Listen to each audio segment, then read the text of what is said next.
Welcome to Family Life Perspectives. Dr. Harry Broomfield, Director at Perspectives Counseling Centers, and your host this week on Family Life Perspectives. It's Friday, and we're so glad that you've joined us. We've had Dr. William Guy, staff psychiatrist. Dr. Guy is a PhD, MD, staff psychiatrist, as I said, here at Perspectives Counseling Centers, and recently he's read some information in a pediatric journal that he feels is flawed, and it deals with corporal punishment and or spanking.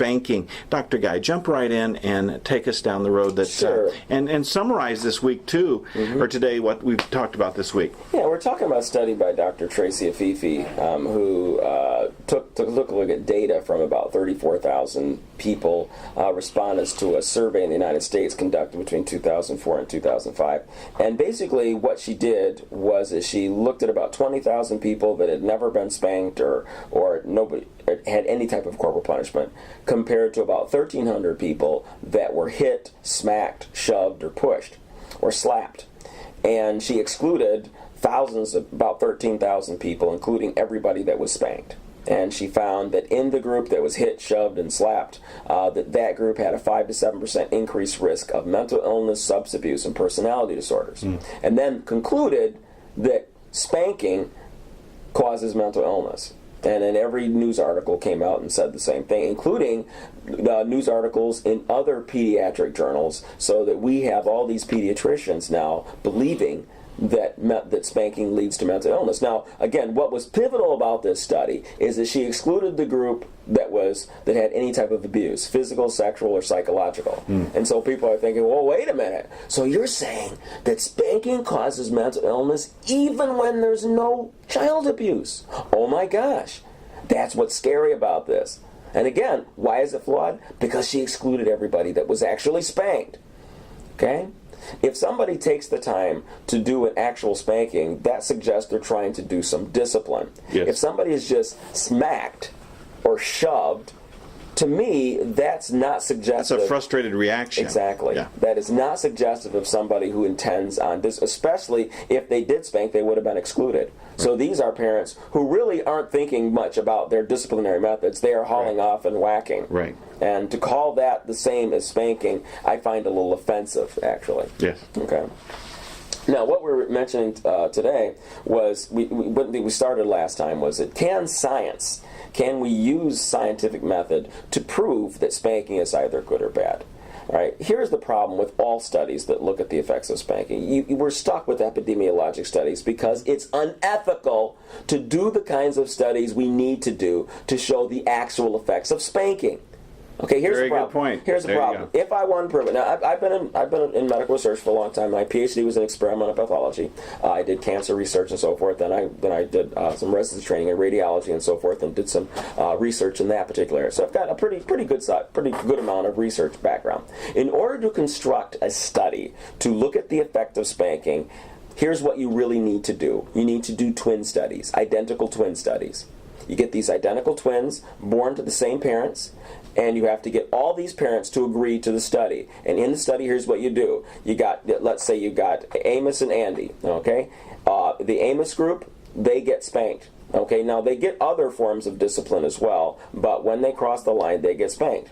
And the Andy group, they never get spanked. They never even see Amos get spanked, okay? They're not exposed to any of that. No social learning opportunity. No, that's right. And so only one of the twins gets spanked. All right? And let's say, to be fair, let's say that these twins all have to score a certain amount. When you do strong-willed child inventory, they've got to score in the strong-willed range. Right. So these are twins that are both strong-willed. One is spanked, the other isn't. Because that way we get rid of all that. We don't want compliant children spanked because they don't need it. Okay, so let's say you've got these strong. So let's look at that. So you compare all these. Now what happens is you follow these children longitudinally. You take a look at their school behaviors, their success, the incidence of behavioral disturbances, academic performance, and then you continue to follow them throughout early adulthood. The lifespan of their young adulthood. Absolutely. Yeah. And then you compare the rates of mental illness, incarceration, academic performance, success in relationships, and so forth. Then you have data that suggests, these people, a lot was the same. They have the same genes, same parents, everything. The only difference was that one was spanked and the other wasn't. Now you can say, what was the effect of spanking? Okay, I mean, that will give you a much better idea because you've excluded all these other variables. See, the problem with that study is that what parent would agree to that? I mean, who would think about it? What parent would agree to that? A parent who is anti-spanking, would they then spank one child just for the sake of this study? And if they were pro-spanking, would they avoid spanking the one child just for the sake of the study, knowing what's the problem? There's the big problem here. Okay. It's enormous. This study is not going to be. No. There's not going to be opportunity for it. No, absolutely not. Now, and the thing is that people are using studies like this to try to outlaw spanking. In fact, there are anti-spanking advocacy groups that are already trying to use this study for that purpose. Now, here we're talking even if, let's say, worst case scenario that that spanking really did cause a 5 to 7% increased risk of some type of mental illness. Think about the other factors in our society that promote mental illness that nobody wants to touch.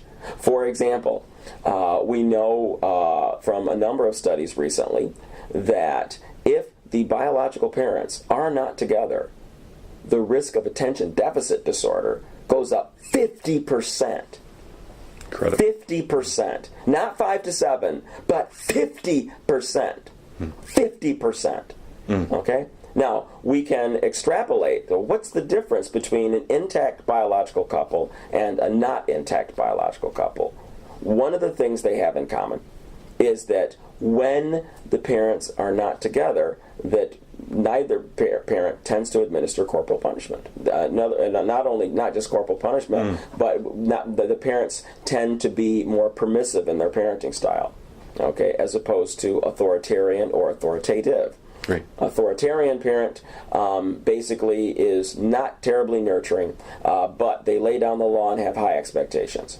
An authoritative parent is nurturing and supportive, but also has high expectations. Yes. And then you have your permissive parent, who is very nurturing, but they don't care very much about high expectations. So they basically give the child more discipline, boundary setting, exactly. etc. You don't see a lot of that. Right. And then you have your absent parent or irresponsible parent who doesn't have high expectations, and they don't do nothing. They just kind of exist, and their kids are kind of feral.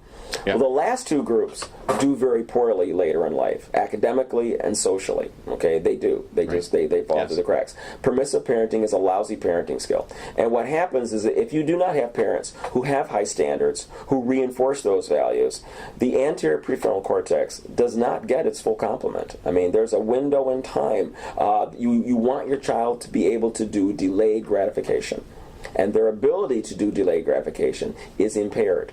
Okay, they become hypofrontal, and that's what the problem is that when you have so many children who are raised in permissive family settings, we're ending up with all this hypofrontal syndrome. And that's the inability to think about the consequence of what they're doing. They become a lot more impulsive. Right.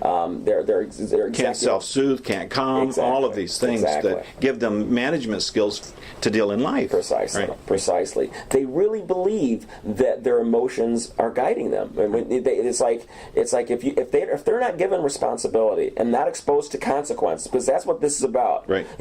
Discipline, including corporal punishment, are part of imparting values and showing consequences. Because you know what? In this universe, it really is cause and effect. We really live in a cause and effect universe. If I do behavior A, consequence B is on its way. Okay. Dr. Guy, need to jump in right there. We need to get a word from our sponsor. We've got 3 or 4 minutes left in the program. When we come back, can I ask you to get your thoughts together and close out this week with a summary? Sure. All right. We'll be right back. Welcome back to Family Life Perspectives. Dr. William Guy and Dr. Broomfield talking about parenting and spanking. Dr. Guy, summarize your week. Well, basically, this study is very significant because it made lots of ripples in the scientific community. The number of people in the study is very large, and so it gives it a lot of credibility. 19,000 people who were never disciplined compared to 1,300 people who were slapped and smacked and pushed and shoved. And then you had 13,000 people that were excluded for either child abuse or because they were actually spanked. But the thing is that because the people that were abused were excluded, they're saying that, in the absence of child abuse, if you hit your kid, there is increased risk of mental disorders, including substance abuse and personality disorders. And therefore, it is always wrong to spank. This logic is flawed. If this becomes the law of the land, that's the scary thing, is that it turns, right now even, is turning pediatricians into the thought police.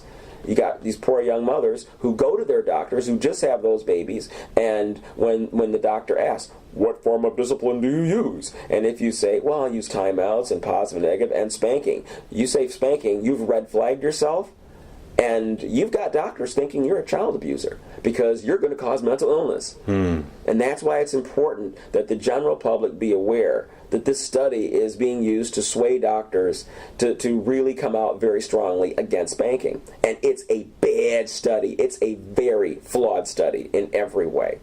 And it's important that if doctors are not going to read the full article and come up with their own conclusions, and most are not, I'm going to tell you right now, they won't. It's busy guys looking at headlines of their studies and moving on. It is up to us to tell our relatives and friends and children what this study was actually about, so that we can get as much of our general public aware that this is misinformation, that we are not child abusers, that the Bible is not. Because think about it. If the Bible says, yes, go ahead and spank, and then we find out, yeah, it really does cause brain damage, well then, what does that say about God? Not a good thing. Yeah, right. So anyway, you get the idea. Well, but you and I both know that the Scripture is flawless. It's absolute truth from Genesis 1:1 through Revelation 21:22. We have accurate guidance for our life. Dr. Guy, time's evaporated. Can you join us again sometime in the near future? Yeah, I can. I would say that for people who want to hear more, if you go to the YouTube site, WTV10.org, look at the Kohava Show, KochavaVah. We do have this on the TV show as well. Until next week.